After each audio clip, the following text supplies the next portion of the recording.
Sai Ram. Welcome to today's reading of the Shirdi Sai Satcharita, Chapter 3 from Aberdeen, the MCB at Aberdeen.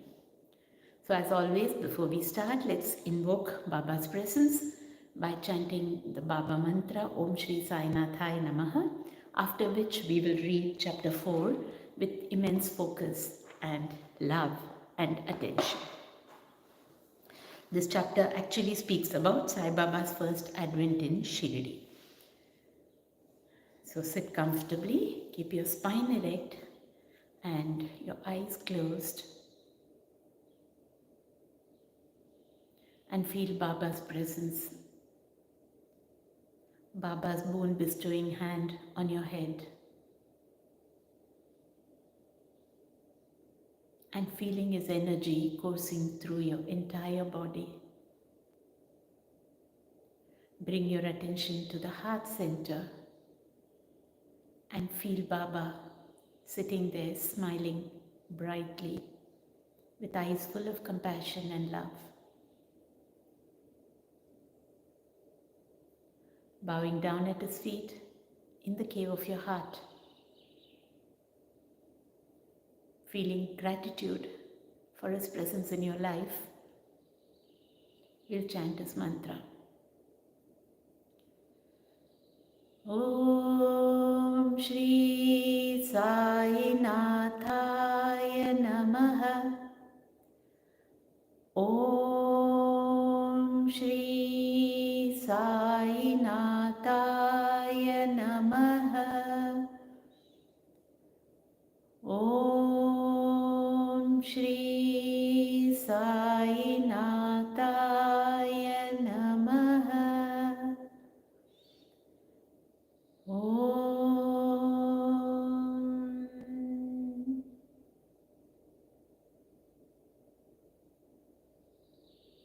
Feeling refreshed, rejuvenated, and blessed, you can gently open your eyes to focus on this chapter, chapter 4, which speaks about Sai Baba's advent in Shirdi.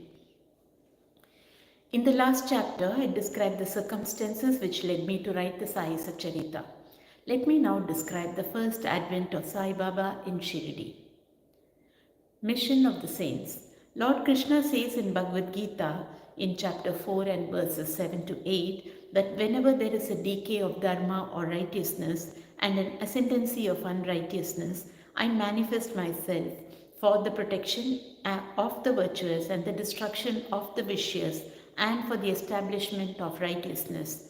I manifest myself age after age.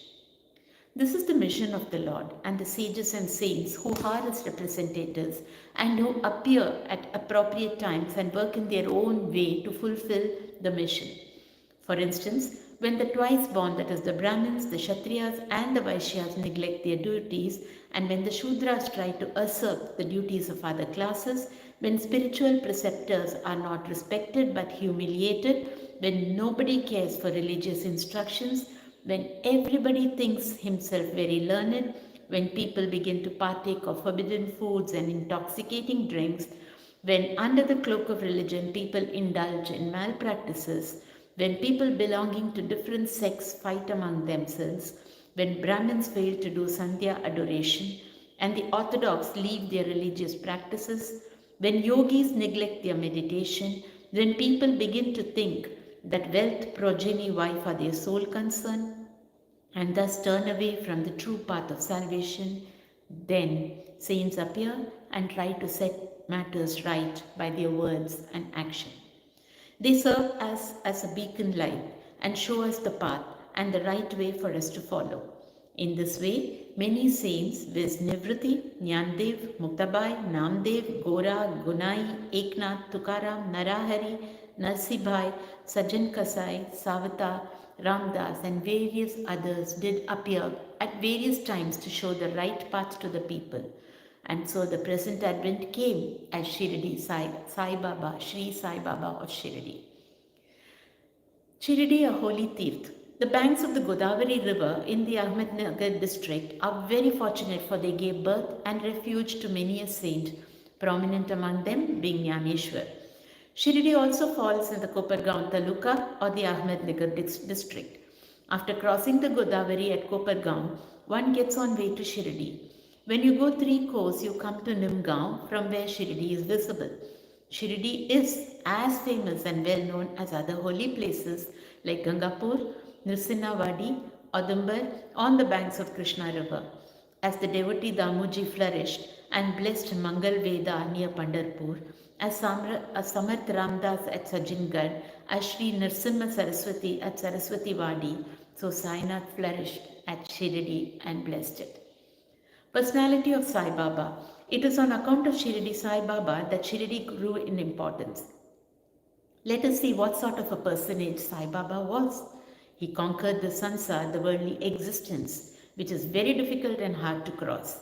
Peace or mental calm was his ornament, and he was the repository of wisdom. He was the home of Vaishnava devotees, most generous like Karna amongst all, the quintessence of all essences. He had no love for perishable things and was always engrossed in self-realization, which was his sole concern. He felt no pleasure in the things of this world or of the world beyond. His antarang heart was as clear as a mirror, and his speech always rained nectar. The rich or poor people were the same to him. He neither knew nor cared for honor or dishonor. He was the Lord of all beings. He spoke freely and mixed with all people, watched the actings and dances of nautch girls and heard ghazal songs. Still, he swerved not an inch from samadhi, mental equilibrium. The name of Allah was always on his lips. While the world awoke, he slept, and while the world slept, he was vigilant. His inner self was as calm as the deep sea. His ashram could not be determined, nor his actions could be definitely determined. And though he sat in one place, he knew all the transactions of the world. His darbar was imposing. He told hundreds of stories daily. Still he swerved not an inch from his vow of silence. He always leaned against the wall in the masjid or walked morning, noon and evening towards Lendi and Chavadi. Still, he at all times abided in the self. Though a siddha, he acted like a sadhaka. He was meek, humble and egoless and pleased all. Such was Sai Baba, and as the soil of Shirdi was trodden by Sai Baba's feet, it attained extraordinary importance. As Jnaneshwar elevated Alandi, Eknath did to Paitan, so Sai Baba raised Shirdi. Blessed are the grass leaves and stones of Shirdi, for they could kiss the holy feet of Sai Baba and take his dust on their head. Shirdi became to us devotees another Pandharpur, Jagannath, Dwaraka, Banaras and Rameshwar. Badri Kedar, Nasik, Triambakeshwar, Ujjain and Mahakaleshwar or Mahabaleshwar Gokaran. Contact of Sai Baba in Shirdi was like our study of Veda and Tantra. It quietened our sansar and rendered self-realization. The darshan of Sri Sai was our yoga sadhana, and talk with him removed our sins. Shampooing his legs was our bath in Triveni Prayag, and drinking the holy water of his feet destroyed our sins. To us, his commands were the Vedas, and accepting his Udi and Prasad was all purifying. He was our Sri Krishna and Sri Ram who gave us solace, and he was our Parabrahma. He was himself beyond the pair of Dvandvas, opposites, never dejected nor related. He was always engrossed in his self as existence, knowledge and bliss. Shirdi was his center, but his field of action extended far beyond to Punjab, Kolkata, North India, Gujarat, Dhaka, now in Bangladesh and Konkan. Thus, the fame of Sai Baba spread far and wide, and people from all parts came to take his darshan and be blessed. By mere darshan, minds of people, whether impure or pure, would become quiet at once. They got here the same unparalleled joy the devotees get at Pandharpur by seeking Vittal Rakubai. This is not an exaggeration. Consider what a devotee says in this respect. Dictum of Gauli Bua. An old devotee by name Gauli Bua, aged about 95 years, was a Varkari of Pandari. He stayed for 8 months at Pandharpur and for 4 months Ashada to Kartik, which is July to November, on the banks of the Ganges. He had a donkey with him for carrying his luggage and a disciple as his companion. Every year he made his Vari or trip to Pandharpur and came to Shirdi to see Sai Baba, whom he loved most. He used to gaze at Baba saying, "This is Pandharinath Vitthal incarnate, the merciful Lord of the poor and the helpless." This Gauli Bua was an old devotee of Vithoba and had made many a trip to Pandharpur, and he testified that Sai Baba was real Pandharinath. Vittal himself appeared.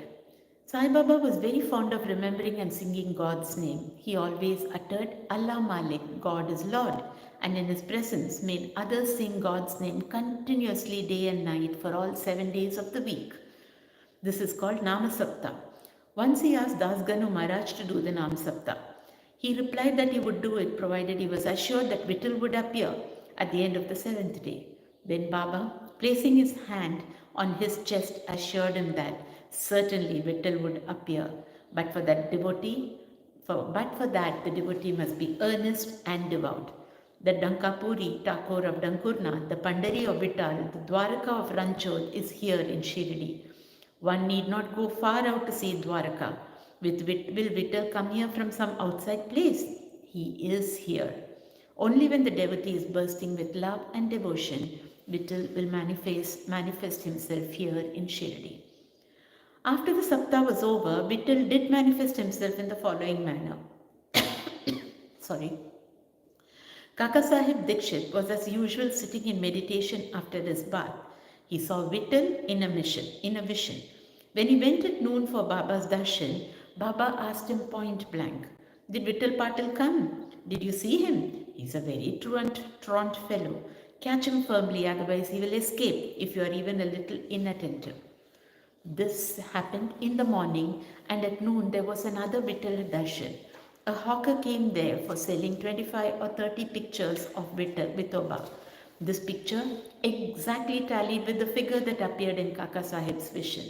On seeing this and remembering Baba's words, Kaka Sahib Dikshit was much surprised and delighted. He bought one picture of Vithoba and placed it in a shrine for worship. Bhagwant Rao Ksirsagar's story. How fond was Baba for Vittal worship was illustrated in Bhagwant Rao Ksirsagar's story. The father of Bhagwant Rao was a devotee of Vithoba and used to make varis or annual trips to Pandharpur. He also had an image of Vithoba at home, which he worshipped. After his death, the son stopped everything, the vari, the worship of the Shraddha and the Shraddha ceremony, etc. When Bhagwant Rao came to Shirdi, Baba, on remembering his father, at once said, "His father was my friend, so I dragged him, the son, here. He never offered Naivedya, and so he starved Vittal and me. So I brought him here. I shall remonstrate him now and set him to worship."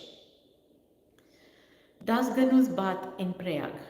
The Hindus think that a bath in the holy Teerth of Prayag, where the Ganga and Yamuna meet, is very meritorious, and thousands of pilgrims go there periodically to have the sacred bath there. Once Das Ganu thought that he should go to Prayag for a bath and came to Baba to get his permission for doing so. Baba replied to him, "It is not necessary to go so far. Our Prayag is here, believe me." Then, wonder of wonders, when Das Ganu placed his head on Baba's feet, out flowed streams of Ganga Yamuna water from both the toes of Baba. Seeing this miracle, Das Ganu was overwhelmed with feelings of love and adoration, and tears filled my eyes. Inwardly, he felt inspired, and his speech burst forth into a song in praise of Baba and his Leelas. Immaculate Conception of Sai Baba and his first advent in Shirdi. Nobody knew the parents, birth or birthplace of Sai Baba. Many inquiries were made, many questions were put to Baba and others regarding these, but no satisfactory information or answer had yet been obtained. Practically, we know nothing about these matters. Namdev and Kabir were not born like ordinary mortals. They were found as infants in mother of pearls. Namdev being found on the bank Bhimrathi river by Gonai and Kabir on the bank Bhagirathi river by Tamal. Similarly was the case with Sai Baba. He first manifested himself as a young lad of 16 years under a neem tree in Shirdi for the sake of bhaktas. Even then, he seemed to be full of the knowledge of Brahma. He had no desire for worldly objects even in dreams. He kicked out Maya and Mukti was serving at his feet. One old woman of Shirdi, the mother of Nana Chopdar, described him thus. This young lad, fair, smart, and very handsome, was first seen under the neem tree, seated in an asan. The people of the village were wonderstruck to see such a young lad practicing hard penance, not minding heat and cold. By day, he associated with none. By night, he was afraid of nobody. People were wondering and asking whence this young chap had turned up. His form and features were so beautiful that a mere look endeared him to all. He went to nobody's door, always sat near the neem tree. Outwardly, he looked very young, but by his action, he was really a great soul. He was the embodiment of dispassion and was an enigma to all. One day, it so happened that God Kandoba possessed the body of some devotee, and people began to ask him, Deva, you please enquire what blessed father's son is this lad and whence did he come? When it was dug, God, Kan- God Kandoba asked them to bring a pickaxe and dig in a particular place. When it was dug, bricks were found underneath a flat stone. When the stone was removed, a corridor was seen in which 4 samais or lights were burning. The corridor led to a cellar where cow mouth shaped structures, wooden boards, rosaries were seen. Kandoba said, This lad practiced penance here for 12 years. Then the people began to question the lad about this. He put them off by telling them that that was his guru's place, his holy watan, and requested them to guard this well. The people then closed the corridor as before. As Ashwata and Adamba trees are held sacred, Baba regarded this neem tree equally sacred and loved it most. Malsapati and other Shirdi devotees regarded the site as the resting place or Samadhi Stan of Baba's Guru and prostrate before it. 3 Vadas. The site of the neem tree and surrounding space was brought by Mr. Hari Vinayak Sate, and on this site a big building styled Sate's Vada was erected. This Vada was the sole resting place for the pilgrims who flocked there. A platform was built round the neem tree and lofts with steps were constructed. Under the steps, there is a niche facing south and devotees sit on the par facing north. It is believed that he who burns incense there on Thursday and Friday evenings will by God's grace be happy. This Vada was old and dilapidated and needed repairs. The necessary repairs, additions and alterations have been made now by the Sansthan. Then after some years, another Vada, the Dixit's Vada, was constructed. Kaka Sahib Dixit, solicitor of Mumbai, had gone to England. He had injured his leg in an accident there. This injury could not be got rid of by any means. Nana Sahib Chandorkar advised him to see Sai Baba. So he went to Sai Baba in 1909 and requested him to cure the lameness of his mind rather than that of his leg.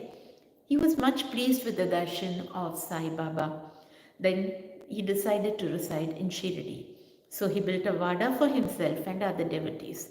The foundation of this building was laid on 10/12/1910. On this day, 2 other important events took place. Mr. Dada Sahib Kaparde was given permission to return home and the night aarti at the Chavadi was started. The Vada was completed and was inhabited on the Ram Navami day in 1911 with due rites and formalities. Then, another Vada or palatial mansion was put up by the famous millionaire Mr. Boothi of Nagpur. A lot of money was spent on the building, but it was well utilized, as Sai Baba's body is resting in this Vada, which is now called the Samadhi Mandir. The site of this mandir formerly had a garden which was watered and looked after by Baba. 3 Vadas thus came up, whereby there was none formerly. Of these, Sate's Vada was most useful to all in the early days. The story of the garden, which was attended by Sai Baba with the help of Vaman Tatya, the temporary absence of Sai Baba from Shirdi, and his coming again to Shirdi with the marriage party of Chand Patil, the company of Devidas, Janakidas, and Gangagir, Baba's wrestling match with Muhyiddin Tamboli, residing in the masjid, love of Mr. Dingley and other devotees, and other incidents will be described in the next chapter. Bow to Shri Sai, peace be to all. Jai Mohanji, Om Sai Ram.